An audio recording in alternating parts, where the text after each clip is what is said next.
पूजा के थरिया सजा के धैनी घर में गइल रहे बबुआ होते भोरहर में। पूजा के थरिया सजा के धैनी घर में गइल रहे बबुआ होते भोरहर में। लागे खाती भूल गइल चुनरिया हो ए राजा तनी जाइना बजरिया हो। ए राजा तनी लाई दी चुनरिया हो। ए राजा तनी जाइना बजरिया हो।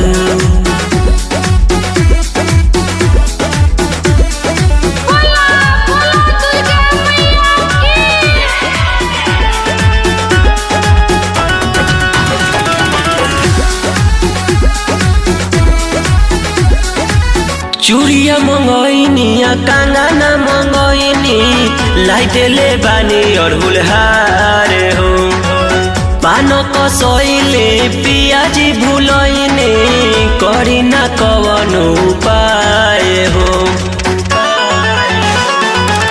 करी ना देर ना तो हो जाई कुबेर माई हो जाइए हमसे नाराज। राजा तनी जाई ना बजरिया लाई दी चुनर लाल लाल। राजा तनी जाई ना बजरिया लाई दी चुनर लाल लाल। राजा तनी जाई ना बजरिया लाई दी चुनर लाल लाल।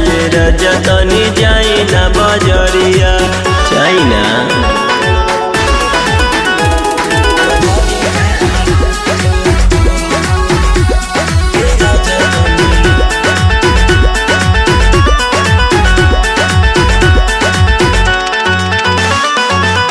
बतिया भुलाइम ना जल्दी से जाई छोरी के अपन काज हो।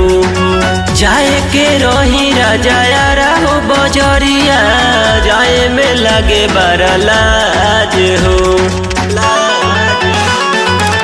रंजित राकेश बात मानिए महेश राजा करम माई दर्शन। राजा तनी जाई ना बजरिया लाई दी चुनर लाल लाल। राजा तनी जाई ना बजरिया लाई दी चुनर लाल लाल। राजा तनी जाई ना बजरिया लाई दी चुनर